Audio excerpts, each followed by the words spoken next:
Hi hello నమస్తే welcome to Sakshi cinema. ముంబైలో ఇంకెవ్వరు దొరకలేదా మన తెలుగు సినిమాలో నటించడానికి అనే మాట నుంచి ముంబై నుంచి ఇంకెవరు వచ్చినా కూడా ఇంత బాగా యాక్ట్ చేయలేరు అని నిరూపించుకున్న నటుడు ఆయన. ఆయన మల్టీ టాలెంటెడ్ పర్సనాలిటీ. మరెవరో కాదు, ఆదిత్యవం. డైరెక్టర్గా నిరూపించుకున్నారు, లిరికిస్ట్గా నిరూపించుకున్నారు, యాక్టర్గా కొనసాగుతూనే ఉన్నారు. ప్రస్తుతం మన సాక్షి స్టూడియోలో మనతో పాటే ఉన్నారు. నమస్కారం సార్. నమస్తే అండి. ఎలా ఉన్నారు? ఆల్ వెల్ అండి. థ్యాంక్ యూ ఎంత మంచి ఇంట్రొడక్షన్ ఇవ్వడానికి. Thank you so much sir. మీరు మిమ్మల్ని చూస్తే చాలా లవ్లీగా అనిపిస్తుంది సార్. ఎందుకంటే మీరు చాలా స్మైలీ ఫేస్ ఉంటుంది మీది. మంచిగా ఫ్రెండ్లీగా లోపల కూడా స్మైలింగ్ గా ఫ్రెండ్లీగానే ఉంది. ఫ్రెండ్లీగా ఉంటారు మీరు లోపల బయట. మీతోటి మాట్లాడడానికి ప్రతి ఒక్కరు ఇష్టపడతారేమో అనిపించేలా అనిపిస్తుంది. అందుకే మేము మాట్లాడేటప్పుడు కూడా మాకు కూడా ఒక ఫ్రెండ్ తో మాట్లాడుతున్నాం అనే భావన కలుగుతుంది మీతో మాట్లాడితే. దాని వెనకాల కారణం ఏంటి? కారణం గురించి చెప్తున్నాను. చెప్పండి సార్. నేను I'm very interested in people. Sir వాళ్ళ లైఫ్లో ఏం జరుగుతుంది, అవతల వాళ్ళ లైఫ్లో, జనరల్ పబ్లిక్ లైఫ్లో, జనరల్ పీపుల్ లైఫ్లో. ఇంకోటి, నేను ఒక సైకాలజీ స్టూడెంట్, ఒక రైటర్గా, ఒక డైరెక్టర్గా సైకాలజీ కూడా చదవాలి కదా. So because I'm so interested in people అట్లాంటి అనిపిస్తుంది. హీఈస్ వెరీ ఫ్రెండ్లీ అండ్ లోపల కూడా నేను అలాగే ఉన్నాను. చాలా న్యాచురల్ గా మాట్లాడుతున్నాను. లాహిరిలో సినిమాలో నటించారు. బాగా హిట్ అయింది ఆ సినిమా. చాలా సెంటర్స్ లో అప్పుడు ఆంధ్రప్రదేశ్ 100 డేస్ ఆడింది. చాలా సెంటర్స్, ఆల్మోస్ట్ 60 సెంటర్స్ లో, కొన్ని సెంటర్స్ లో 175 డేస్ కూడా ఆడింది. అవును, 175 డేస్ కూడా. అంత మంచి సినిమాలో యాక్ట్ చేశారు. అందరికి దగ్గరయ్యారు తెలుగు వారికి. తర్వాత చాలా సినిమాలు చేశారు. దాదాపు 2006 వరకు కూడా హీరోగా చేశారు. 2007 చెప్పొచ్చు. సార్, వన్స్ ఒక్కసారి హీరోగా నటించాక మన రియల్ లైఫ్ లో కూడా మన బాడీ లాంగ్వేజ్, మన మాట తీరు, మనం నడుచుకునే విధానం హీరో లాగానే ఉంటుందా సార్? యాక్చువల్గా హీరో లాగా యాక్ట్ చేసిన ముందు కూడా నేను ఒక హీరోనే అనుకున్నా. ఐఎమ్ హీరో, అదే నేను స్టార్టింగ్ నుంచి అనుకున్నా. ఆ థాట్ తోనే నేను సినిమా ఇండస్ట్రీకి వచ్చాను. సో మా బాడీ లాంగ్వేజ్ లో మేబీ అట్లా కనిపిస్తుంది, నాకు తెలియకుండా అది ఆటోమేటిక్ గా వచ్చేసింది. మీరు గతంలో చెప్పారు, నాకు 6 years ఉన్నప్పటి నుంచి నేను సినిమా ఇండస్ట్రీకి రావాలనుకున్నా. చిన్నప్పటి నుంచి నాకు ఇది పిచ్చి, ఒక డ్రీమ్, సినిమా ఇండస్ట్రీకి రావాలి. ఎందుకు అంటే వైట్ స్క్రీన్ అంటే అంత ఇష్టమా మీకు? తెలియదండి, అది అసలు తెలియదు నాకు. What is that? The factory setting problem అనుకుంటా, ఏదో జెనెటికల్ ప్రాబ్లం అనుకుంటా. But you are proved right. అది దట్ ఈస్ ఓకే. అది లైఫ్ లో ప్రూవ్ చేయడం, గెలిచడం ఇట్లాంటి ఏమీ ఉండదు అసలు. Because life is just about living in the moment. So cinema ఇండస్ట్రీలో రావడం ఒక అదృష్టం, ఒక హిట్ సినిమాలు, 2-3 హిట్ సినిమాలు చేయడం ఒక అదృష్టం. ఒక 25 years ఈ సినిమా ఇండస్ట్రీలో, ఎంత కాంపిటేటివ్ ఇండస్ట్రీలో ఉండడం కూడా ఒక అదృష్టం. So I think I have done okay. Proved నాకు తెలియదండి. అంటే I'm not a theorem, mathematical the proof కాదు. ప్రతి పర్సన్ లైఫ్, ప్రతి పర్సన్ ప్రయాణం కూడా ఒక డిఫరెంట్ గా ఉంటుంది. Not every once journey is same. అంటే మీకు అనిపించదా సార్, అంటే ఇంకా ఏదో సాధించాలి, నేను అనుకున్నది చాలా సాధించాలి, చాలా ఇంకా సాధించాలి, ఇంకా మంచి మంచి సినిమాలు చేయాలి, ఇంకా మంచి ప్రాజెక్ట్స్ చేయాలి. సో అది ఉంది డెఫినెట్లీ, ఆ లోపల ఇంకా ఉంది. So my story is not finished yet. Maybe ఎలాంటి క్యారెక్టర్లు చేయాలనుకుంటున్నారు నాకు తెలియదు brother. I just want to do the best which life gives me. That is it. మంచి క్యారెక్టర్స్ వచ్చినప్పుడు, మంచి కథ, మంచి ప్రొడ్యూసర్స్ దొరికినప్పుడు, ఒక డైరెక్టర్గా కూడా పనిచేస్తున్నాను హిందీలో, ఒక రైటర్గా కూడా పనిచేస్తున్నాను. So I just want to do my best. So ఇట్లాంటి క్యారెక్టర్స్ చేయాలి, అట్లాంటి క్యారెక్టర్స్ చేయాలి, ఇది చేస్తే వర్కౌట్ అవుతుంది, అది చేస్తే వర్కౌట్ అవ్వదు, అట్లాంటి ప్లానింగ్ నా మైండ్లో అస్సలు లేదు. That is not how I function. అది ఒక మైనస్ పాయింట్ కూడా చెప్పొచ్చు. Maybe that is my minus point. So I take life as it comes. Otherwise cinema ఇండస్ట్రీలో ఉన్న ప్రెషర్స్కి, సినిమా ఇండస్ట్రీలో ఉన్న కాంపిటేటివ్నెస్కి ఆ person can easily go mad. Pressures అంటే ఎలాంటి ఆల్ ప్రెషర్స్? ప్రెషర్స్ అండి. సినిమా అంటే ప్రెషర్స్ అంటే sir first of all survival pressure ఉంది. ఇది ఒక జాబ్ కాదు కదా! మార్నింగ్ 9కి ఆఫీస్‌కి వెళ్ళాలి. 5:30కి ఇంటికి మళ్ళీ రావాలి. ఇట్ ఈస్ అవును. నాట్ అ కన్ఫర్మ్డ్ జాబ్ కదా! అవును. లాస్ట్ సినిమా హిట్ అయితేనే నెక్స్ట్ సినిమాలు గాని, లాస్ట్ సినిమాలో ఏదైనా మంచి మార్క్స్ పెడితేనే నెక్స్ట్ సినిమాలు వస్తుంది మనకి. ఛాన్స్ ఉంటాయి. ఛాన్స్ ఉంటాయి. So, so thought pressure and మళ్ళీ బాక్స్ ఆఫీస్ ప్రెషర్‌లు. హ్మ్. ఈరోజు ఓటీటీ ప్రెషర్స్‌లు. సినిమా ఓటీటీ ఎంత క్లిక్స్ అయింది, ట్రెండింగ్ అవుతుందా లేదా, ఈ all pressures are there. Is all pressures are there. So cinema ఇండస్ట్రీలో చాలా ప్రెషర్లు ఉన్నాయి. చాలా ఇది చూడ్డానికి ఒక మంచిగా గ్లామరస్గా కనిపిస్తుంది బయట నుంచి. బట్ లోపల యు ఆస్క్ ఎనీవన్. అంటే మీరు చాలా ప్రెషర్ తీసుకున్నారని అర్థమవుతుంది మీ మాటలు బట్టి. నేను actually I do not take pressure, but I accept it. అది రియలైజ్ చేస్తాను నేను. అంటే ఐ రియలైజ్ నాకు ఆ ప్రెషర్ అవగాహన ఉంది. ఈ ప్రెషర్ గురించి ఏంటి, ప్రెషర్ ఎలా తీసుకోవాలి. So I do not try to take it very heavily, ఒక లైట్గా. చాలా తక్కువ మంది ఉంటారు సార్. అందరూ సౌత్ నుంచి నార్త్‌కి వెళ్తారు. బాలీవుడ్‌కి వెళ్తారు. బట్ చాలా తక్కువ మంది నార్త్ నుంచే సౌత్‌కి వస్తారు. అంటే హీరో క్యారెక్టర్స్ చేయడానికైనా, మంచి క్యారెక్టర్స్ చేయడానికైనా. అవునండి, అవునండి. అందులో మీరొకరు. అంటే ఎలా అనిపించేది అప్పుడు కొత్తగా అప్పుడు ఆ టైంలో తెలుగు రాదు మీకు. అవును, ఓన్లీ హిందీ, ఇంగ్లీష్ మాత్రమే వచ్చు. అవును, ఇక్కడ అవును. జనాలు అంటే అవును. ఎలా అందరితో మింగిల్ అయిపోయారు ఒక అప్పుడు? కొత్త కల్చరు, హ్మ్. ఒక కొత్త అనుభవం, ఒక డ్రీమ్ లాంటి, ఏదో కళలో చూస్తున్నాను అట్లాంటి. So it was all magical అండి. హ్మ్. ఫ్రాంక్గా చెప్పాలంటే ఒక మ్యాజికల్. ఒక చిన్న పిల్లలకి మీరు ఒక మేళాలో కానీ ఒక జాతరలో వదిలేస్తే ఎలా ఏ ఫీలింగ్ అవుతుంది, అవునవును. ఏ ఫీలింగ్ అవుతుంది, అదే టైప్ ఫీలింగ్ నాకు ఆ టైంలో. So I was very excited అండి. అండ్ నిజంగా I really feel grateful. I really feel చాలా అంటే I'm full of gratitude for the love which I got from Telugu audience. And super అంటే ఐ కెనాట్ సే అది, I cannot చెప్పలేకపోతున్నాను. మాటల్లో చెప్పలేకపోతున్నారు. మాటల్లో చెప్పలేకపోతున్నాను. That is was always there. కానీ నేను ప్లాన్ చేయలేదు. హ్మ్. అది అర్థం చేసుకోవాలి మీరు. అనుకోకుండా జరిగింది. అనుకోకుండా నేను వచ్చాను. నేను ప్లాన్ చేయలేదు. హ్మ్. నాకు ముందు కొంచెం తెలిస్తే maybe I could have done somethings better. Hmm. తర్వాత ఆ టైంలో నా వయస్సు 24, 25. ఆ వయస్సులో అంటే కొన్ని ఇండియాలో ఫ్రాంక్గా చెప్పాలంటే ఆ వయసులో చిన్నపిల్లలే. హ్మ్. ఒక సమాజం గురించి, ఒక పద్ధతుల గురించి. అప్పుడు జనరేషన్ కూడా ఇప్పుడున్నంత ఫాస్ట్ లేదు. అసలు ఇంత లేదు. టెక్నాలజీ లేదు. టెక్నాలజీ కూడా లేదు అసలు. అప్పుడు. అసలు ఎలా వచ్చేది సార్? మీరు ముంబై ఇంటర్నెట్ నుంచి హైదరాబాద్‌కి ఎలా వచ్చేవారు? ఫ్లైటా? కాదు. నేను వైవిఎస్ చౌదరి గారు హీరోయిన్ సెలెక్షన్ కోసం వచ్చారు కదా. అక్కడికొచ్చారు. సో హ్మ్. అనుకోకుండా నేను కలిసాను. హ్మ్. So auditions. ఆయన మైండ్ లో ఏదో థాట్ పుట్టింది. అది నాకు హ్మ్. తెలియదు అంటే అస్సలు తెలియదు. వ ఆ టైంలో నేను ఒక బిజీ సీరియల్ ఆర్టిస్ట్ హిందీలో. హ్మ్. సో వైవిఎస్ చౌదరి గారు నాకు చాలా మోటివేట్ చేసి, you can become a hero, you can become a hero man, ఆలోచించు చాలా మోటివేట్ చేసి నేను ఇక్కడికి వచ్చాను. ఫ్రాంక్గా వైవిఎస్ చౌదరి గారు ఫస్ట్ ఆఫర్ ఇచ్చినప్పుడు నేను అంత సీరియస్గా తీసుకోలేదు ఆ హ్మ్. ఆఫర్కి. ఎందుకో మిమ్మల్ని చూస్తే ఆయనకి ఒక తెలుగు అబ్బాయిలా కనిపించారేమో అవును, అనిపిస్తుంది నాకు. అవును. అందుకే మిమ్మల్ని ఇప్పుడు మీకు తీసుకున్నారు. అర్థమవుతుంది. ఆ! అంటే ఆయన నాకు కూడా తర్వాత అర్థమైంది. హ్మ్. నేను పవన్ కళ్యాణ్ గారు కొన్ని సినిమాలు చూసిన తర్వాత హ్మ్. నాకు అర్థమైంది కొన్ని సిమిలారిటీస్ ఉన్నాయి. హ్మ్. మీ ఆ, కళ్ళు. ఆ, హ్మ్. కొన్ని సిమిలారిటీస్ ఉన్నాయి కొన్ని. సో అప్పుడు నాకు అర్థమైంది ఎందుకు. So he was like that. So అనుకోకుండా వచ్చాను చివరికి. చెప్పాలంటే అనుకోకుండా వచ్చాను. So but I really loved it.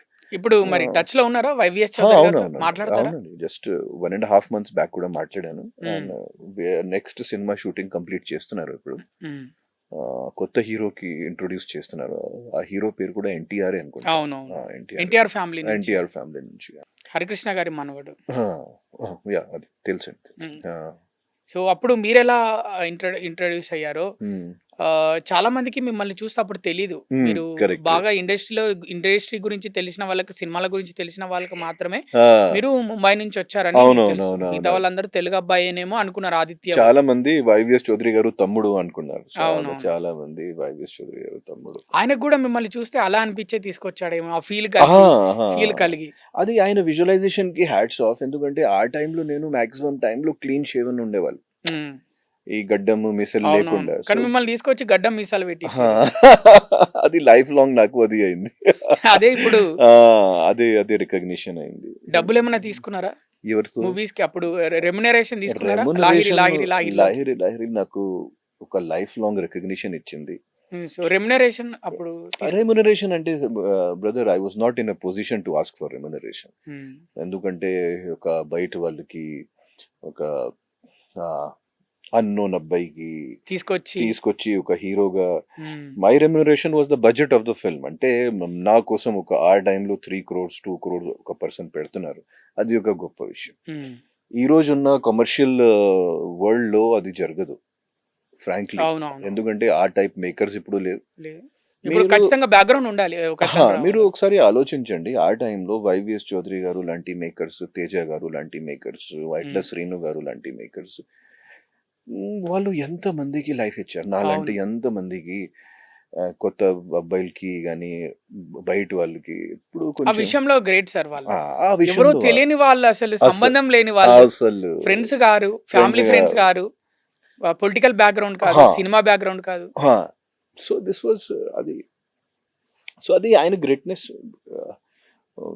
Only మాత్రం నాకెందుకు, వెంకట్ గారికి కూడా ఆయన అవును. ఇంట్రొడ్యూస్ చేశారు. తర్వాత రామ్కి కొంచెం బ్యాక్గ్రౌండ్ ఉంది, బట్ ఇట్లా జరిగింది బ్రదర్. 2006 వరకి కూడా మీరు Hmm. తెలుగు ఇండస్ట్రీలోనే ఉన్నారు. హీరోగా సినిమాలు చేశారు. సక్సెస్ రాలేదు. Hmm. ఓపెన్‌గా మాట్లాడుకో. సక్సెస్ రాలేదు. తర్వాత మళ్ళీ గ్యాప్ ఇచ్చారు. ఆ 2006 వరకి, ఆ 2006 తర్వాత తెలుగు సినిమాలు చేయలేదు కదా! ఆ టైంలో మీరేం ఆలోచించేవారు తెలుగు ఇండస్ట్రీ గురించి?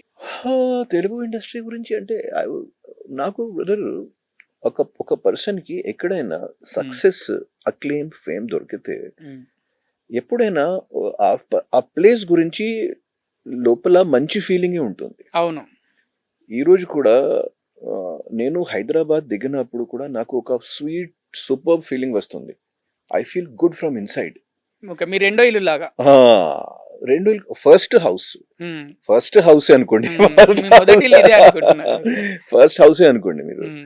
సో అట్లాంటి, ఎందుకంటే ఫస్ట్ నాకు ఒక నేషనల్ లెవెల్ అక్లెయిమ్ కానీ, ఫస్ట్ ఒక హీరో స్టేటస్ తెలుగు ఇండస్ట్రీలో వచ్చింది. కానీ ఫెయిలియర్ వచ్చిన తర్వాత నాకు ఇండస్ట్రీ గురించే కాదు, కొన్ని సెల్ఫ్ డౌట్స్ వచ్చింది. ఎందుకు ఇలా వస్తుంది ఫెయిలియర్లు, నేను ఎక్కడ రాంగ్ అవుతున్నాను, ఏ స్క్రిప్ట్ సెలెక్షన్ ఏంటి, ఎక్కడ తప్పు జరిగింది, నేను ఎక్కడ మిస్ఫైర్ చేశాను. అంటే అందరితో మంచిగా ఉండటం వల్ల కూడా మీది మిస్టేక్ అయిపోయింది అనుకుంటున్నారా? మంచిగా ఉండడం వల్ల కాదు, మరి ఓన్లీ ఒకటి కారణం నాకు ఏమనిపించింది, అది తర్వాత if you look at in retrospect, కానీ నేను మర్చిపోయాను అది. ఆ టైంలో నాకు అసలు గైడెన్స్ లేవు. అవును. మీకంటూ వెనకాల ఉండి నాకు నడిపించేవాళ్ళు. అస్సలు గైడెన్స్ లేదు. బట్ చాలా మంది అప్పుడు ప్రేక్షకులు ఏమనుకున్నారో తెలుసా? లాహిరిలో చూసి అంత పెద్ద హిట్ అయ్యాక ఈ అబ్బాయి మంచి పొజిషన్‌కి వెళ్తాడు. అందరూ చాలా మంది ఇండస్ట్రీలో ఉన్న చాలా పర్సన్స్ కూడా నా దగ్గర వచ్చేసి ఆ టైంలో, హ్మ్. భయ్య మీరు, జూనియర్ ఎన్టీఆర్ గారు అండ్ ప్రభాస్, అల్లు అర్జున్, మీ అందరూ ఇండస్ట్రీ ఫ్యూచర్ హ్మ్. అట్లా అంటే చెప్పిన వాళ్ళు. భయ్య మీరు ఈజీగా ఫ్యామిలీలో దాంట్లో కామెడీలో సెట్ అవుతారు, వాళ్ళు మాస్లో. సో అట్లాంటి చాలా పర్సన్స్ చెప్పిన వాళ్ళు. సో బట్ అది జరగలేదు. అంటే కొంచెం మీరు అంటే మీకు బ్యాక్‌గ్రౌండ్ లేక ఆఫ్ కోర్స్, అంటే background is always an asset. హ్మ్. ఎందుకంటే ఒక పర్సన్ కి బ్యాక్గ్రౌండ్ ఉన్నప్పుడు ఒక పర్సన్ కి మెయిన్ అడ్వాంటేజ్ ఏంటంటే మళ్ళీ ఛాన్సెస్ దొరుకుతుంది. అవునవును. సెకండ్ ఛాన్స్ కూడా, థర్డ్ ఛాన్స్ కూడా. నాకు ఫ్రాంక్ గా చెప్పాలంటే లాహిరి తర్వాత ఒక మంచి డైరెక్టర్ కానీ, ఒక మంచి బ్యానర్ రాలేదంటారు. ఈ రోజు వరకు రాలేదు. హ్మ్. సో దట్ ఈస్ ద అంటే మీరెందుకు సెలెక్ట్ చేసుకోలేదు? అంటే నేను సెలెక్ట్ చేయడం ఏంటి sir, beggars are not choosers. Hmm. So నేను అందరికీ అప్రోచ్ చేశాను. హ్మ్.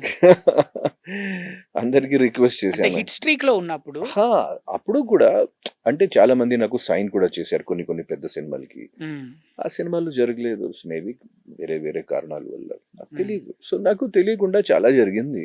ఉమ్, ఇంకోటి నాకు ఆ, అసలు ఆ టైంలో మేబీ కరెక్ట్ గైడెన్స్ చేసిన వాళ్ళు లేరు. ఉమ్, అండ్ మేబీ కొన్ని నా ఇమ్మెచ్యూరిటీ కూడా చెప్పొచ్చు. ఉమ్. బట్ అది ప్రతి పర్సన్కి ఉంటుంది. That is not a problem. So తర్వాత మీరు డైరెక్టర్ గా, లిరికిస్ట్ గా, రైటర్ గా అండ్ బాలీవుడ్ అంతెందుకు హాలీవుడ్ లో కూడా ఏదో హాలీవుడ్ లో ఒక బీబీసీ కోసం కూడా ఒక సినిమా చేశాను. మ్మ్. సో ఐ జస్ట్ ఎందుకంటే మాకు ఓన్లీ ఒకే ఒక విషయం గురించి తెలుసు, అది సినిమా విషయాల గురించి. ఉమ్, రైటింగ్ అయినా సరే, డైరెక్షన్ అయినా సరే, యాక్టింగ్ అయినా సరే. So I try to live. ఎందుకంటే ఒక ఇంజనీరింగ్ పాస్ చేసిన తర్వాత, ఒక జాబ్ వదిలేసిన తర్వాత ఒక 10 years 12 years చాలా టైం అవుతుంది అది. సో ఒక 10 years 12 years గ్యాప్ వచ్చిన తర్వాత మనం ఏదో జాబ్ కి మనం అసలు పనికి రాను. అది కూడా సినిమా ఇండస్ట్రీలో పని చేసిన తర్వాత అక్కడ మళ్ళీ ఇంజనీరింగ్కి వెళ్ళాలి, అవును. అది ఇంపాసిబుల్ అండి. కష్టం అసలు. కష్టం, ఇంపాసిబుల్ అండి. సో నేను సినిమా ఇండస్ట్రీలోనే ప్రొడక్షన్ మేనేజర్గా, ఫస్ట్ ముంబైలో ప్రొడక్షన్ మేనేజర్గా, నెక్స్ట్ రైటర్, చాలా సీరియల్స్ రాశాను నేను నా సెకండ్ ఇన్నింగ్స్లో. తర్వాత ఎగ్జిక్యూటివ్ ప్రొడ్యూసర్గా, నెక్స్ట్ రైటర్, డైరెక్టర్ అన్నీ చేశాను. Okay. బట్ ఒక సెపరేట్ లైఫ్ బిల్డ్ చేశాను ఉమ్. ఒక 6-7 yearsలో. మీరు అన్ని చూసారు, సౌత్ నార్త్ అన్ని హాలీవుడ్ కన్నడలో కూడా 2-3 సినిమాలు నేను చేశాను. అక్కడ కూడా మ్మ్. వర్కౌట్ అవ్వలేదు సినిమాలు. 3 సినిమాలు యాక్చువల్లీ ఒకే ఒక కంపెనీతో 3 సినిమాలు నేను ఒకేసారి చేశాను 2009లోనే, కరెక్ట్ 2009లోనే. సో కన్నడలో ఆల్సో దట్ హ్యాపెండ్. బట్ ఒక డైరెక్టర్గా హిందీలో మంచి పేరు వచ్చింది లాస్ట్ 2-3 ఫిల్మ్స్ కూడా. ఇప్పుడు కూడా నేను ఒక మంచి సినిమా డైరెక్ట్ చేస్తున్నాను. ఒక medium budget 40 crore 50 crore cinema హిందీలో డైరెక్ట్ చేస్తున్నాను. సో దాని మీద చాలా కాన్సన్ట్రేషన్ ఉంది. ఇప్పుడు ఏ పొజిషన్ లో ఉంది మూవీ? ఇప్పుడు ప్రీ ప్రొడక్షన్ లో ఉంది. Pre production. ప్రీ ప్రొడక్షన్ లో last film Sant Tukaram complete అయింది. అది రిలీజ్ కూడా అయింది. లాస్ట్ జూలైలో రిలీజ్ అయింది. ఓటీటీలో కూడా చూడొచ్చు. భక్త తుకారాం వచ్చింది కదా నాగేశ్వరరావు గారు, అవును. సేమ్ సబ్జెక్ట్ సినిమా, సేమ్ మీరు సబ్జెక్ట్. దాన్ని హిందీలో తీసారు. దాన్ని హిందీలో లాస్ట్ ఇయర్ రిలీజ్ అయింది. ఇప్పుడు వచ్చే మూవీ ఎలాంటి జోనర్ మూవీ తీయబోతుంది? Devotional spiritual um. Kind of cinema. అంటే అదైతే మీరు ఈజీగా హ్యాండిల్ చేయగలుగుతారు. ఇప్పుడు అంటే కొంచెం ట్రెండ్స్ మారింది కదా, కొంచెం ఈ కాంతారా సినిమాలు, అవును, అన్ని అవును. సినిమాల తర్వాత కొన్ని ట్రెండ్స్ మారింది. సో ఇది తులసిదాస్ గారు మీద, ఇది ఒక బయోపిక్. సేమ్ తులసిదాస్ గారు అంటే రామ్ చరిత్ మానస్ రాశారండి, Hmm. హనుమాన్ చాలీసా రాశారు. సో అతనిది బయోపిక్ ఉంది. So that I'm doing in Hindi, super. Writer డైరెక్టర్గా. సో అది, so that is in pre production. అక్టోబర్లో షూటింగ్కి వెళ్ళొచ్చు. All the best sir. Thank you పెద్ద hit అవ్వాలని మా ఛానల్ తరపున. Yes sir, thank you so much. Sir మీరు బాలీవుడ్ చూసారు, టాలీవుడ్ చూసారు, అలాగే శాండిల్వుడ్ కూడా చూసారు అనుకుంటున్నారు. సౌత్ మొత్తం చూసారు టేకింగ్. ఏది బెస్ట్ సార్ ఈ అన్ని వుడ్స్ లో? బెస్ట్ అంటే ఇది ఒక రేస్ కాదు, బట్ ఒక స్కేల్. ఇప్పుడు ప్రస్తుతం ఉన్న సిచ్యువేషన్ చూస్తే ఒక స్కేల్ గురించి ఒకసారి ఆలోచిస్తే, I think from India Telugu industries #1 right now. స్కేల్లో large scale, budget, reach wise, and even audience wise also. Audience wise అన్ని రకంగా చూస్తే, అన్ని వైపులో చూస్తే Telugu industry is the #1 industry. కొంచెం కంటెంట్ వైజ్ నాకు Malayalam industry I really like. Bollywood Malayalam industry నుంచి whatever the content is coming, అది నెక్స్ట్ లెవెల్, వేరే level content. Thriller movies, thrillers movies కి అండ్ సైంటిఫిక్ లవ్ స్టోరీస్ కి కూడా కొన్ని లవ్ స్టోరీస్ కూడా నేను చూసాను. సో అండ్ ఆ సినిమాలు తెలుగులో కూడా నడుస్తుంది, ప్రేమికులు ఆ సినిమా, ఆవేశము, ఇవన్నీ కొత్తగా విజయ్ సేతుపతి వెబ్ సిరీస్ కూడా చూశాను. So all of the content which they are doing in Malayalam is Fahadh Faasil garu, bougainvillea and Rekhachithram, ఆ సినిమాలు బాబా. So I think Malayalam is doing the best content right now. And scale wise there is no industry like Telugu industry today.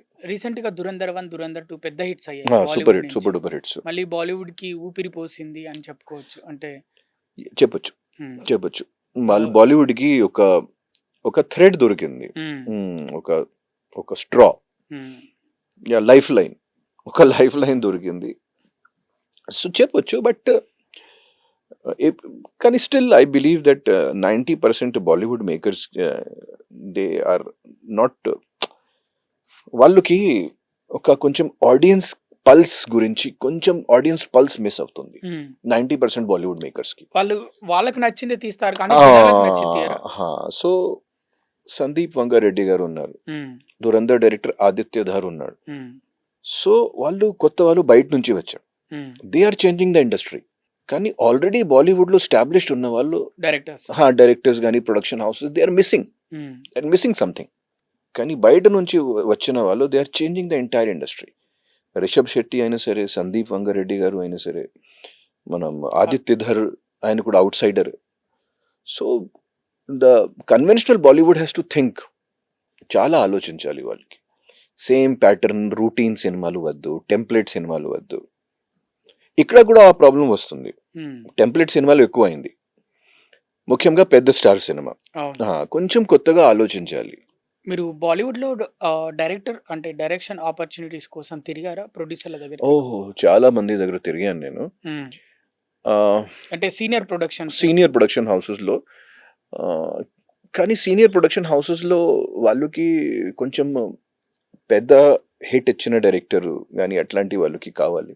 But maybe ఈ cinema తర్వాత నాకు అది దొరుకుతుంది, ఇప్పుడు వచ్చే సినిమా. సో ఇప్పుడు బయట వాళ్ళు నాకు చాలా ప్రమోట్ చేస్తున్నారు, బయట ఉన్న corporate companies, their first film, their second film, అట్లాంటి వాళ్ళు. కానీ బాలీవుడ్ లో, కన్వెన్షనల్ బాలీవుడ్ లో ఎప్పుడు కూడా వాళ్ళు అది డోర్స్ ఓపెన్ చేయలేదు కొత్త వాళ్ళకి.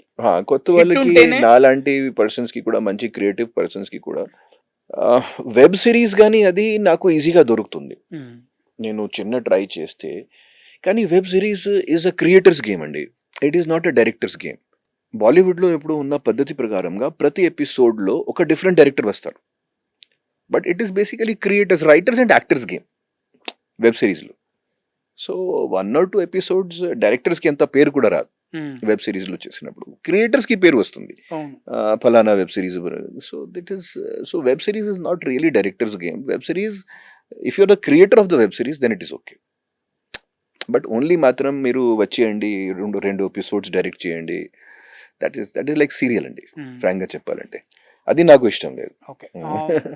మీరు సీరియల్ అన్నారు కాబట్టి, మీరు సీరియల్స్ లో కూడా ఇక్కడ ముంబైలో అవును సినిమాలోకి రాకుండా సీరియల్స్ లో చేశారు. తర్వాత కూడా సీరియల్సే నాకు ఒక లైఫ్ లైన్, మళ్ళీ ప్రాణం పోసాయి. రైటర్ గా నా ఇంట్లో ఉన్న అన్ని. సార్ నిజంగా సీరియల్స్ అంటే చిన్న చూపు ఉంటుందా సార్? ఫిల్మ్ ఇండస్ట్రీలో ఉంటుందా? ఫిల్మ్ ఇండస్ట్రీలో 100% ఉంటుంది. ఇప్పుడు కొంతమంది అది బ్రేక్ చేశారు. ఫస్ట్ ఆఫ్ ఆల్ హిందీలో ఫస్ట్ షారుఖ్ ఖాన్ బ్రేక్ చేశారు, సీరియల్స్ నుంచి వచ్చేసి బాలీవుడ్ బాద్షా అయిపోయాడు. బట్ ఇప్పుడు కూడా కొంచెం ఉంది ఆ చిన్న చూపు. సీరియల్ యాక్టర్స్ అంటారు, సీరియల్ డైరెక్టర్ అంటారు, అది that is not good. But serials, one thing is there, that serial is the best training ground. Actor అయినా సరే, డైరెక్టర్ అయినా సరే, బెస్ట్ ట్రైనింగ్ గ్రౌండ్. అండ్ అది కూడా టపటప్ చేయాలి కదా, ఒక రోజులో ఒక ఎపిసోడ్, ఒక్కొక్కసారి 2-3 ఎపిసోడ్స్ ఒక రోజులో. సో ఆ న్యాచురాలిటీ కానీ, ఆ స్పాంటేనిటీ కానీ, so serials are the best training ground అప్పటికప్పుడు. అది ముఖ్యంగా యాక్టర్స్ కి. I really feel for actors, every actor should do. ఎందుకంటే కెమెరా ముందు ఆ అనుభవం కూడా కావాలి కదా, ఎక్కువ టేకింగ్స్ ఉండవు, ఎక్స్‌ప్రెషన్స్ అప్పటికప్పుడు చేంజ్ చేస్తుంటారు. అండ్ ఆ అనుభవం ఎక్కడి నుంచి వస్తుంది? ఫిల్మ్ వాళ్ళకి ఫినిష్డ్ ప్రొడక్ట్ కావాలి. వాళ్ళు టేక్స్ 3-4 టేక్స్. మీరు ఒక సీనియర్ యాక్టర్ తో పని చేసినప్పుడు 4 టేక్స్ ఇస్తే మీరు మ్యాటర్ ఫినిష్ కదా.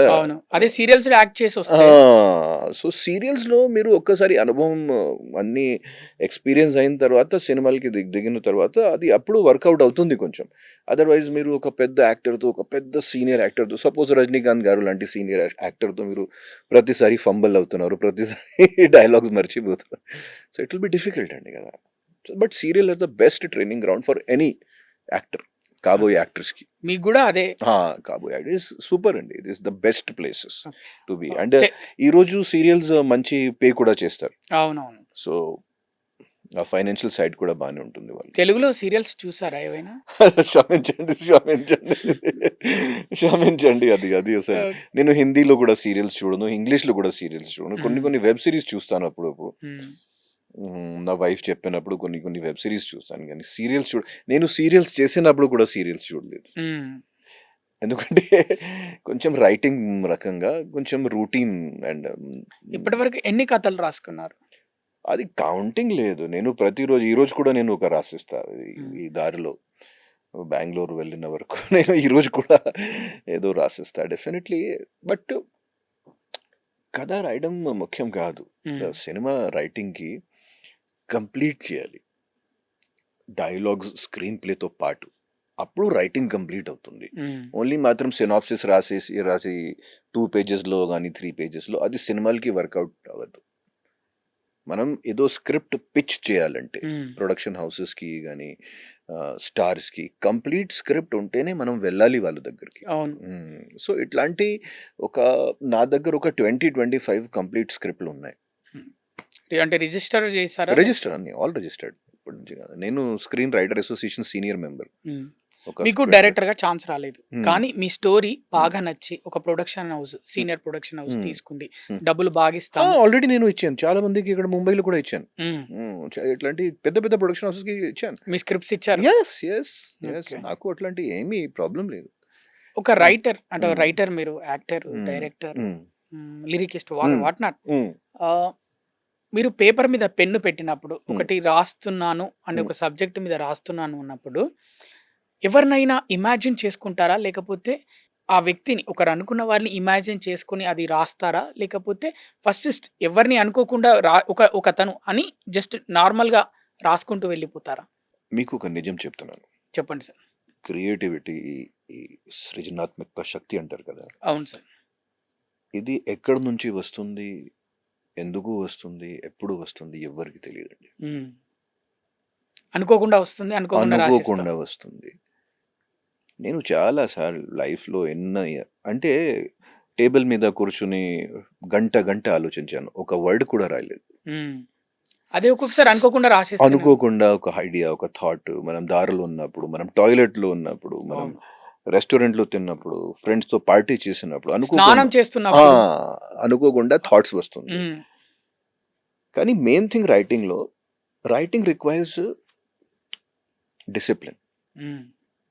కొత్త రైటర్స్ కి కూడా నేను చెప్తున్నాను, ప్రతిరోజు what ever the situation 4, 5, 6 lines ప్రతిరోజు రాయాలి మినిమం. కొత్తగా వచ్చేవాళ్ళు ఆ అలవాటు అయిన తర్వాతనే రైటింగ్ కి డిసిప్లిన్, రైటింగ్ కూడా ఒక స్టామినా ఉంటుంది. ఆ స్టామినా డెవలప్ అవుతుంది. It is like body building. మనం ఆ ఎక్సర్సైజ్ చేయకపోతే ఆ స్టామినా కూడా రాదు. ఎందుకంటే రైటింగ్ ఇస్ వెరీ డిఫికల్ట్. చాలా ఈ రోజు రైటర్స్ కి చాలా ప్రాబ్లమ్స్ కూడా. చాట్ జీపీటీ వచ్చింది, ఇది వచ్చింది, ఏఐ ద్వారా అందరూ యూజ్ చేస్తున్నారు. ఏఐ నాకు చాట్ జీపీటీ నాకు ఒక మంచి థ్రిల్లర్ స్క్రిప్ట్ చెప్పండి, జస్ట్ ఒక టాపిక్ ఇస్తేనే వాళ్ళు డగ్ 10 పేజెస్ దొరుకుతుంది. సో కొత్త థాట్కి, కొత్త దానికి ఇన్స్పిరేషన్ ఎక్కడి నుంచి వస్తుంది మాకు తెలియదు, but at least we can be disciplined. ఇప్పటికీ కూడా అలాంటి మనుషులు ఉన్నారా సార్, అలాంటి రైటర్స్ ఉన్నారా? ఏఐ ఇవ్వలేంది ఒక ఉన్నారు మనుషులు, వాళ్ళు రాసే కథలు అసలు ఏఐ కూడా ఇవ్వలేదు, అలా ఆలోచించే వాళ్ళు ఉన్నారా? ఎందుకంటే ఏఐకి ప్రస్తుతం ఉన్న సిచ్యువేషన్ లో ఏఐకి కొన్ని లిమిటేషన్స్ ఎప్పుడు కూడా ఉన్నాయి. 3 years తర్వాత ఏఐ మన అందరికి దాటుతుంది, దాంట్లో డౌట్ లేదు. మనం మ్యాచ్ చేయలేను ఆ క్రియేటివిటీకి. బట్ ఒక 3 years రైటర్స్ కి టైం ఉంది. సో ఉన్నారు అట్లాంటి మనుషులు, అట్లాంటి ఆలోచన, అట్లాంటి క్రియేటివ్ పర్సన్స్ ఉన్నారు, దాంట్లో డౌట్ లేదు. They are there. అలాగే కొత్తగా డైరెక్టర్ అవ్వాలనుకున్న వాళ్ళకి, కొత్తగా ఇండస్ట్రీకి రావాలనుకున్న వాళ్ళకి, a film industry, either it could be Bollywood, it could be Tollywood, it could be Sandalwood, Mollywood, Kollywood, కొత్తగా వచ్చే వాళ్ళు ఎలా ప్రిపేర్ అయ్యి రావాలి, మీరు ఏం చెప్పాలనుకుంటున్నారు? ఫస్ట్ ఆఫ్ ఆల్ ఇప్పుడు ప్రస్తుతం ఉన్న సిచ్యువేషన్ లో ప్రాబ్లం ఏంటంటే నా టైంలో మాకు కాంపిటీషన్ మనిషిలో ఆ, వేరే మనుషులతో కానీ వేరే దాంట్లో ఉంటుంది నా టైంలో. Today they are competing with machines, um, కొత్తగా వచ్చిన వాళ్ళకి.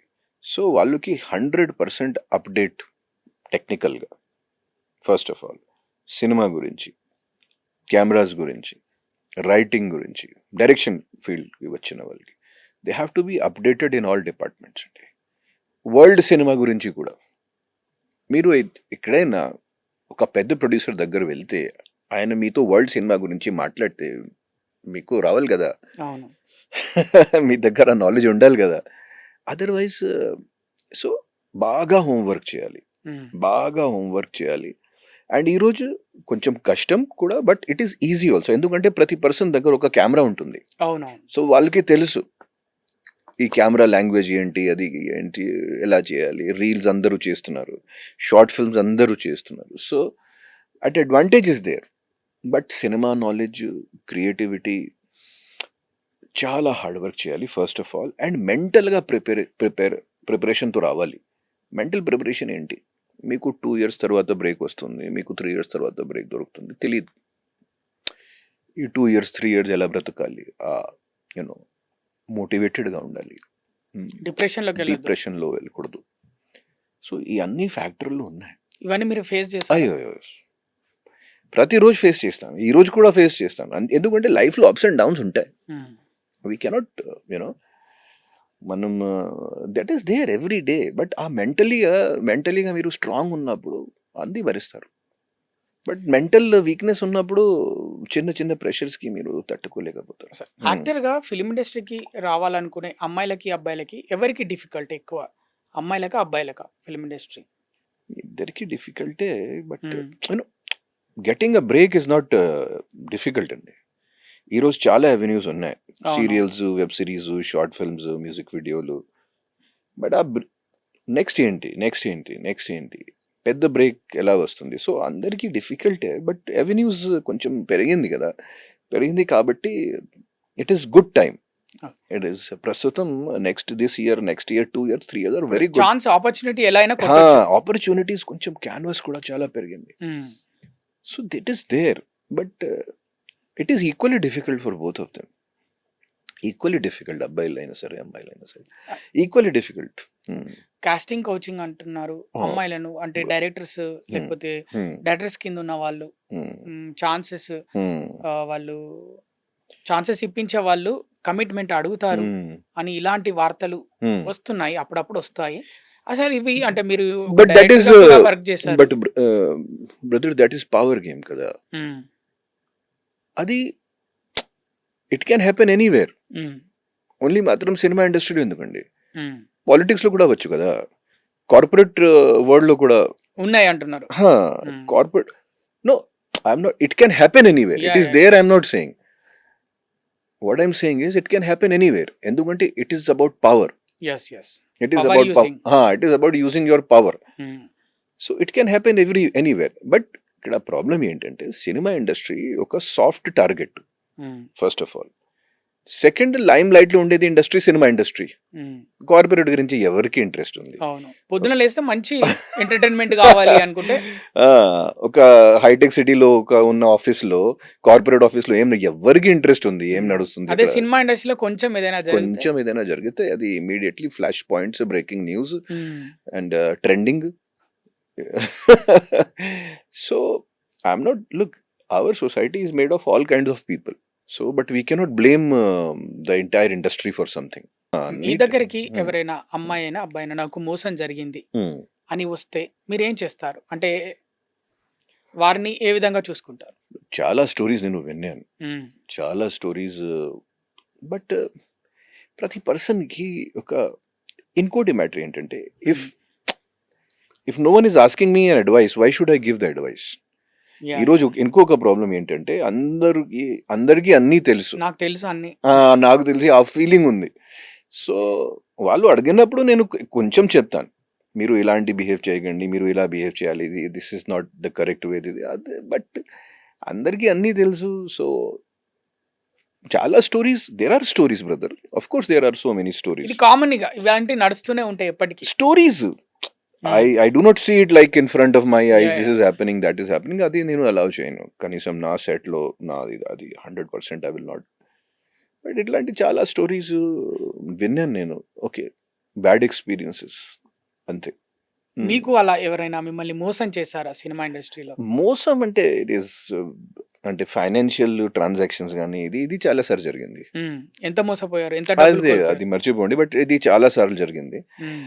అండ్ జరుగుతూనే ఉన్నాయి. సో అలవాటు అయిపోయింది. It is a very common thing అండి. Okay. So that is there, but one cannot help it. All నేను చెప్పాను కదా, all kinds of people are there, are lots of people who help me. So Yeah, అది కూడా ఉంటుంది. So మీరు చూస్తే చాలా సాఫ్ట్ మైండెడ్ లాగా మ్మ్. కనిపిస్తున్నారు. నిజమేనా? అంటే నిజమైన సాఫ్ట్ మైండెడ్ కాదు brother. I'm just saying that what you say soft minded is clarity. మ్మ్. ఉన్నది ఉన్నట్టు చెప్తారు. క్లారిటీగా మ్మ్. క్లారిటీ ఉంటుంది. వాట్ ఈస్ లైఫ్ అనేది అన్నీ చూశాను. ఇప్పుడు ఐఎమ్ గోయింగ్ టు బికమ్ 50 మ్మ్. వయసు. సో అన్నీ చూశాను. బట్ మీరు అలా కనిపించట్లేదు. 50లా ఆ, ఒక 35, 36లా కనిపిస్తున్నారు. అవును అవును. ఇప్పటికే మిమ్మల్ని సో అది మళ్ళీ లోపల ఉన్న సాటిస్ఫాక్షన్, లోపల ఉన్న హ్యాపీనెస్, దానివల్ల పైన కనిపిస్తుంది. దానివల్ల పైన కనిపిస్తుంది. మనం So లోపల నేను- బాధపడితే అది face నేను మీద తెలుసు. నెగటివ్ థాట్స్ పెట్టను అసలు. నెగటివ్ థాట్స్ ప్రతి పర్సన్ కి వస్తుంది. మీకు ఎంత నెగిటివ్ గా జరిగినా ఎంత నెగటివ్, మాక్సిమం 10 minutes బ్రదర్. అంతే. 10 minutes తర్వాత అస్సలు దాని గురించి ఆలోచించారు. ఆలోచించను. నా నిద్రకి, నా అది స్లీప్కి అది నేను ఎప్పుడూ పెట్టాను లైఫ్లో. ఎంత ఫైనాన్షియల్ స్ట్రెస్లో ఉన్నప్పుడు, ఎంత అది ఉన్నప్పుడు I take life as it comes. ఎందుకంటే ఈ లైఫ్లో నేను చాలాసార్లు చూశాను, నా బ్యాంక్ అకౌంట్ జీరో అయింది, నా ఫ్యామిలీకి ఇది ప్రాబ్లం అయింది, ఆ ప్రాబ్లం అయింది, ఇది ప్రాబ్లం అయింది, చాలా చూశాను. ఎన్నో ఫేస్ చేస్తారు. So I don't take it very seriously. Whatever is going to happen will happen. So we're in final stage of interview. ఇంకొద్దిసేపు మనం మాట్లాడుకుందాం సార్. సో తెలుగు ప్రేక్షకులు మీ గురించి ఏమనుకుంటారు తెలుసా సార్? చాలా మంది తెలుగు వచ్చిన ఇంటర్వ్యూస్లలో ఇంగ్లీష్ మాట్లాడతారు. మీరు ముంబై నుంచి వచ్చారు, ఇక్కడ తెలుగు నేర్చుకున్నారు. మీ ఇంటర్వ్యూస్, మీరు మాట్లాడే విధానం మొత్తం తెలుగులోనే మాట్లాడతారు. చాలా మంది తెలుగు ప్రేక్షకులు మిమ్మల్ని బాగా ఇష్టపడతారు ఈ విషయంలో. ఆయన తెలుగు చాలా చక్కగా మాట్లాడతాడు, మనకు అర్థమయ్యే విధంగా అని మిమ్మల్ని మెచ్చుకుంటారు. అది మెచ్చుకోవాలి. మీకు ఎలా అనిపిస్తుంది? ఇక్కడ వచ్చిన తర్వాత నేను రియలైజ్ చేశాను, లోపల నేను ఇక వచ్చిన తర్వాత, ఇది జస్ట్ ఒక మార్క్స్ కోసం నేను చెప్పను, నేను పక్కా తెలుగు అబ్బాయి. అవును, మీరు అలా ఫీల్ అయిపోయారు. తర్వాత నాకు నేను చాలా సెంటిమెంటల్ పర్సన్, హార్ట్ పర్సన్. ఇక్కడ నేను జనాలకి చూశాను, వెరీ సెంటిమెంటల్ పీపుల్. అవునవును, ఎమోషనల్, చాలా ఎమోషనల్ ఇక్కడ తెలుగు వాళ్ళు. చాలా. సో ఇమీడియట్ గా ఆ వేవ్ లెంత్ మ్యాచ్ అయింది. సో 100% అది నేను ట్రై చేస్తాను బ్రదర్. నాకు ఒకటే ప్రాబ్లం ఏం వస్తుంది, నేను 3 months 1 month ఇక్కడ స్పెండ్ చేసిన తర్వాత నెక్స్ట్ కన్నడ షూటింగ్కి వెళ్తున్నాను, నెక్స్ట్ హిందీ షూటింగ్కి వెళ్తున్నాను. ఒక ఫ్లో, ఒక కంటిన్యూస్గా 1 year 2 years పని చేసినప్పుడు ఇంకా బెటర్ ఫ్లో వస్తుంది నాకు. సో బట్ నా యూట్యూబ్ ఛానల్లో ఇప్పుడు నా యూట్యూబ్ ప్రతిరోజు నేను ఒక తెలుగు వీడియో పెట్టాలని నేను చూస్తున్నాను, ప్రతిరోజు ట్రై చేస్తున్నాను. మీరు ఈ వీడియోస్ కూడా చేస్తారు ఇన్స్టాగ్రామ్ వీడియోస్ లో, అంటే డబ్ స్మాష్ లాగా అవి కూడా చేస్తారు. చాలా యాక్టివ్ గా చేస్తారు, చాలా ఇంటెన్సివ్ గా చూస్తాం మేము. తెలుగు వాళ్ళవి కూడా చేస్తారు ఇప్పటికి. అవును, Really బ్రహ్మానందం గారిది ఇక్కడ చేశాను, నాగార్జున గారిది, బాలకృష్ణ గారిది. సో అది okay, that is time pass. Time pass అయినా కూడా సార్ కొందరు ఒక టైంలో టిక్ టాక్ ఉన్నప్పుడు నాకు మంచి ఫాలోయింగ్ అండి. ఆ టిక్ టాక్ బ్యాన్ అయిన తర్వాత నాకు మంచి మిలియన్స్ లో ఫాలోయింగ్ టిక్ టాక్ లో. కొంతమంది ఇన్స్టాగ్రామ్ కి వచ్చారు, కొంతమంది జస్ట్ 20-30%. అంతే, ఇంకా అందరు వస్తే అయ్యో ఆ టైంలో నేను హిందీలో షాయరీ చెప్పిన వాళ్ళు, డాన్స్ ఫ్యాన్స్ అన్ని, నాకు దుబాయ్ లో ఫ్యాన్స్, పాకిస్తాన్ లో ఫ్యాన్స్, ఇక్కడ టిక్ టాక్ బ్యాన్ అయింది. ఇప్పుడు ఇన్స్టాగ్రామ్ వరల్డ్ వైడ్ లేదా సార్? ఇన్స్టాగ్రామ్ ఉంది కానీ దుబాయ్, పాకిస్తాన్ లో ఇన్స్టాగ్రామ్ లో ఆ టిక్ టాక్ లో ఉన్న వైరాలిటీ, అవునవును, మీకు గుర్తుందా? టిక్ టాక్ లో ఉన్న వైరాలిటీ ఇన్స్టాగ్రామ్ లో లేదు. ఆ అల్గోరిథం వేరు. అవునవును, వెంటనే వెళ్ళిపోయేది, వెంటనే ఏదో ఆ టైంలో వెంటనే. సో బట్ ఇన్స్టాగ్రామ్ అల్గోరిథం వేరు, Instagram audience is also different. అవునవును. ఇప్పుడు సపరేట్ ఉంటారు ఆ, అందరూ. కానీ టిక్ టాక్ లో అందరూ కలిసే ఉంటారు, ఆ, అందరూ ఒకే ప్లేస్ లో ఉంటారు, ఏదొచ్చినా యాక్సెప్ట్ చేసి ఆ, చూస్తుంటారు. బట్ ఇన్స్టాగ్రామ్ లో వాళ్ళు సెలెక్టెడ్ ఉంటారు, ఆ రీల్స్ కూడా వాళ్ళు సెలెక్ట్ చేసుకున్న రీల్సే వస్తాయి. ఎగ్జాక్ట్లీ సో అల్గోరిథం కూడా వేరు. అవును. ఇన్స్టాగ్రామ్ లో కూడా నేను యాక్టివ్ గానే ఉన్నా. కనీసం స్టోరీస్ మాత్రం మ- ప్రతిరోజు నేను ఒక 5-6 స్టోరీస్ పెడుతూనే ఉన్నా. ఓకే. అండ్ మీరు Allu Arjun Hmm. India's number 1 మరియు యాక్టర్ అని ఎంత పెద్ద ప్రెసెంట్. ట్రోలింగ్, ఎంత పెద్ద ట్రోలింగ్ జరిగిందండి. అవును. అబ్బా. ఇప్పుడు మీరు అల్లు అర్జున్ ఎందుకు నెంబర్ 1 యాక్టర్ అని చెప్పారు ఇండియాలో? అంటే కలెక్షన్స్ వైజ్ గానా Collections లేకపోతే wise. యాక్టర్ వైజ్ గానా? కలెక్షన్స్ వైజ్ ఉమ్, బ్రదర్, యాక్టర్ వైజ్ యాక్టింగ్ వేరు, ఉమ్, ఒక స్టార్ రేంజ్ వేరు. ఉమ్, టాప్ లో ఉన్న collection king is the best actor. మనం ఎప్పుడు చెప్పకూడదు కూడా. కలెక్షన్ వైజ్, రీచ్ వైజ్ అది డౌట్ లేదు. ఉమ్. మరి యాక్టర్ వైజ్ ఎవరు నెంబర్ 1 ఇండియాలో? ఆదిత్యం. వావ్, ఉండాలి కాన్ఫిడెన్స్, ఇది ప్రతి ఒక్కరిలో ఉండాలి, ప్రతి హీరో ఫ్యాన్ కి కూడా ఉండాలి, ఎవరికి వారే నెంబర్ 1 అని. Collection wise, um, reach wise, range wise Allu Arjun garu, Prabhas గారు, ఎన్టీఆర్ గారు, Pawan Kalyan garu, Chiranjeevi garu, they are top most in India. There is no doubt అండి. బట్ యాక్టింగ్ ఇస్ వేరే విషయం. Um, acting requires lot of things. So as a star there is no one who can do. Even Khans are below them. Um. Shahrukh Khan, Aamir Khan, Salman Khan కూడా అంత popularity ఇప్పుడు ఈ రోజు లేదు. Next Ranveer కపూర్కి ఎంత అవుతుంది అది చూడాలి. ఇంకా 2-3 years తెలుస్తుంది. 2-3 years లో. మీరు ఇప్పుడు రణ్వీర్ కపూర్ అన్నారు కదా, రీసెంట్ గా రామాయణ టీజర్ రిలీజ్ అయింది కదా, ఫస్ట్ టీజర్ రాముడి గురించి. అంటే మీరు డివోషనల్ గా ఇప్పుడు తీసే సినిమా కూడా దాంట్లో కూడా రాముడు ఉన్నారు, రాముడు ఉన్నారు, అండ్ ఆంజనేయ స్వామి కూడా ఉన్నాడు. So Ramayana movie first graphic wise release చేశారు ఒకటి టీజర్. అప్పుడు చూసినప్పుడు అందరు వావ్ ఎక్సలెంట్ అన్నారు. బట్ రామా టీజర్ చూసేసరికి ఇదేంటి ఇవి గ్రాఫిక్సా? 2,000 కోట్ల 3,000 కోట్ల 4,000 crores. 4,000 crores 4,000 కోట్ల బడ్జెట్ తోటి తీసే సినిమానేనా ఈ 2 పార్ట్స్ ఇదేనా అని ట్రోల్ చేశారు. ఒక డైరెక్టర్ గా, ఒక ప్రేక్షకుడిగా మీరు డివోషనల్ దాని ముందు ఆది పురుష్ ట్రోలింగ్ కూడా మీరు ఒకసారి ప్రభాస్ గారు చేసిన ఆది పురుష్ ట్రోలింగ్ కూడా మీరు ఒకసారి ఆలోచించండి. సో అంటే ఇది ఖచ్చితంగా రామాయణ మూవీ ఖచ్చితంగా ట్రోల్ అవుతుందని ముందు నుంచే చెప్తున్నారా మీరు? కాదు, ఫస్ట్ ఆఫ్ ఆల్ రామాయణం విషయం ఇది మామూలు విషయం కాదు.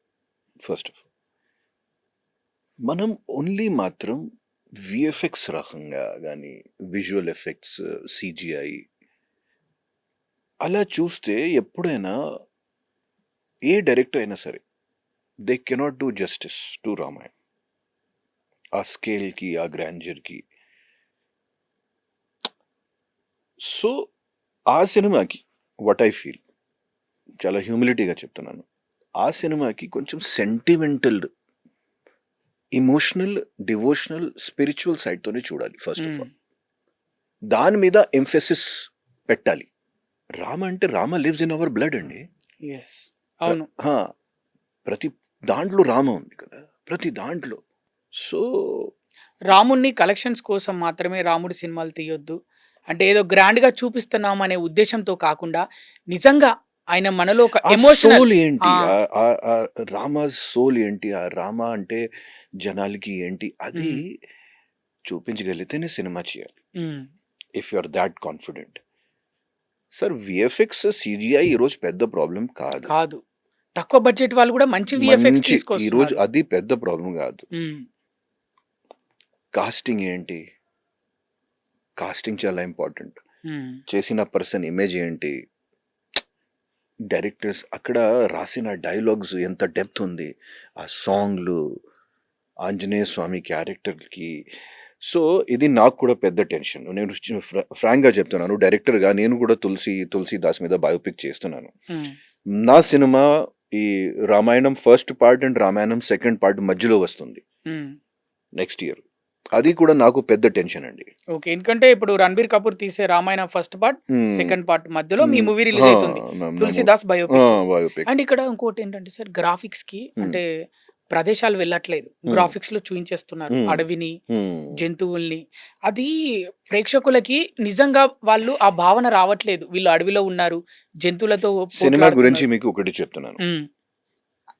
ఇది అందరూ చాలా పెద్ద పెద్ద డైరెక్టర్లు ఇది అందరూ ఉన్నారు. కానీ మనం ఎప్పుడైనా రియల్ లైఫ్‌లో హ్మ్. రియల్ ఆబ్జెక్ట్స్‌కి చూపిస్తే అంత రియాలిటీ కనిపిస్తుంది. అవును. మరి మీరు అలానే తీయబోతున్నారా? హా! తులసిదాస్ అంత బయోపిక్ మనం కొన్ని 100% కొన్ని ప్లేసెస్‌లో విఎఫ్ఎక్స్, సీజీఐ చేయాలి. చేయాలి. ఖచ్చితంగా చేయాల్సొస్తది. హా! బట్ హ్మ్. ఒక డైరెక్టర్‌గా ఈరోజు ఈ చేసిన డైరెక్టర్స్‌కి as many real elements they can అది ఇంక్లూడ్ చేయాలి. కావాలంటే అడవికి వెళ్ళాలి. ఆ వాటర్ ఫాల్ దగ్గర అట్లాంటి ఒక వాటర్ ఫాల్ వెతకాలి. అక్కడ వెళ్ళాలి. అది ఒక వేరే ఫీలింగ్ వస్తుంది. దాంట్లో విఎఫ్ఎక్స్‌లో మీరు అది చేసుకోండి. ఇంకా పెద్దగా చేసుకోండి. అది చేసుకోండి. ఇంకా రాళ్ళు, ఇంకా వాటర్ ఫ్లో అన్నీ పెంచండి. బట్ మొత్తం సినిమా గ్రీన్ స్క్రీన్ మీద హ్మ్. మొత్తం సినిమా అది కంప్యూటర్‌లో చేస్తే 100% రియాలిటీ మిస్ అవుతుంది. ఇప్పుడు ఎందుకంటే అదే అవుతుందని మీరు హా! భావిస్తున్నారా? ఎందుకంటే because brother from real skin and real objects light సెన్సర్‌కి అది రిజిస్టర్ అవుతుంది. కెమెరా సెన్సర్‌కి. సో, ఆ కెమెరా సెన్సార్ ఆడియన్స్‌కి ట్రాన్స్‌ఫర్ చేస్తుంది. సో, ఎంత రియాలిటీ చూపించినప్పుడు అంత రియాలిటీ అక్కడ ఆడియన్స్‌కి కనిపిస్తుంది. అవునవును. So, as a director people who do such films should try to include maximum కనీసం first layer, second layer real ఉండాలి. హ్మ్. మిగతా layers third layer, fourth layer మీరు గ్రీన్ స్క్రీన్ పెట్టండి. వాటెవర్ యూ హ్మ్. Want to do. ఇంకోటి ఇప్పుడు మనం ఈ రాక్షసుడు ఇది అన్నీ చూపిస్తాం కదా! ఈ దయ్యాలు ఇది. హ్మ్. అది కూడా కొంచెం అవును. ఇండియన్ టేస్ట్ ప్రకారంగా ఈ రాక్షసుడు ఇలా ఉన్నారు. పబ్‌జీ గేమ్ లాగా. పబ్‌జీ గేమ్ లాగా వద్దు. 'గేమ్ ఆఫ్ థ్రోన్స్' లాంటివి వద్దు. హ్మ్. 'లార్డ్ ఆఫ్ ద రింగ్స్'లో ఉన్న మాన్స్టర్స్ గాని, గాబ్లిన్స్ లాంటి ఇండియాలో వర్కౌట్ అవ్వదు. అవును. నేచురల్‌గా ఉండాలి. న్యాచురల్‌గా ఉండాలి. రాక్షసుడు. కొంచెం ఇండియన్ టేస్ట్ ప్రకారంగా ఉండాలి. Whatever we have been. So, అది 100% వాళ్ళు 4,000 క్రోర్స్ పెట్టినప్పుడు అన్నీ ఆలోచిస్తారు. So, I will not give any final judgment. Hmm. But చూస్తాను సినిమా రిలీజ్ అయినాక హా! తెలుస్తుంది. తెలుస్తుంది. బట్ ఈ మిస్టేక్స్ వాళ్ళు చేశారు. ఎప్పుడు కూడా కరెక్ట్ చేసుకోవచ్చు. హ్మ్. హ్మ్. సో, ఇక ఫైనల్ ఆదిత్య ఓకేనా సార్? యాస్ ఎ యాక్టర్‌గా, యాస్ ఎ ఫ్యామిలీ పర్సన్‌గా, యాస్ ఎ ఫ్రెండ్‌గా అందరితో ఓకేనా? అంటే అన్నిట్లలో సక్సెస్‌ఫుల్‌గా ఉన్నాడా? ఒక డిపార్ట్మెంట్‌లో కూడా సక్సెస్‌ఫుల్‌గా లేదు. హ్మ్. ఎందుకంటే ఒక యాక్టర్‌గా నా పొటెన్షియల్‌కి నేను ఇప్పుడు వరకు ఓన్లీ మాత్రం 15%, 20% వరకు రీచ్ అయ్యాను. హ్మ్. సేమ్ అలాగే ఒక డైరెక్టర్‌గా కూడా. సినిమా ఇండస్ట్రీ వల్ల ఫ్యామిలీ మ్యాటర్స్ కూడా చాలా ఇగ్నోర్ చేశా. అవును. ఫ్యామిలీకి కావాల్సింది టైం గాని, ఇది గాని. సో, ఆ క్రియేటివ్ పర్సన్స్‌కి, ఆ ఆర్టిస్ట్‌లకి ఆ ఛాలెంజ్ ఎప్పుడైనా ఉంటుంది లైఫ్‌లో. I try to do my best brother. But I know that I can do better. అంతే. So, I do not feel very successful either in my personal life or in my professional life. So, all the best for your future endeavours sir. మీరు ఒక అద్భుతమైన cinema Indian ప్రేక్షకులకి, బయట దేశంలో ఉన్న భారతీయులకి అందరికీ అందించాలని 'తులసీదాస్' బయోపిక్ ద్వారా, హ్మ్. అలాగే ఒక నటుడిగా మీరు హ్మ్. మరిన్ని మంచి పాత్రలు చేయాలి. హ్మ్. అందరి ప్రశంసలు మీరు పొందాలి అని మా సాక్షి ఛానల్ తరఫున మేము మనస్ఫూర్తిగా కోరుకుంటున్నాం. All the best sir. Thank you for coming మా స్టూడియోకి వచ్చినందుకు. ధన్యవాదాలు sir. Thank you. Sakshi TV ప్రసారాలను నిలిపివేయటం చట్టరీత్యా నేరం. సాక్షి టీవీ ప్రసారాల కోసం మీ స్థానిక కేబుల్ ఆపరేటర్ను వెంటనే సంప్రదించండి. DTHలో ఇంటర్నెట్లో కూడా సాక్షి టీవీ ప్రసారాలను వీక్షించవచ్చు.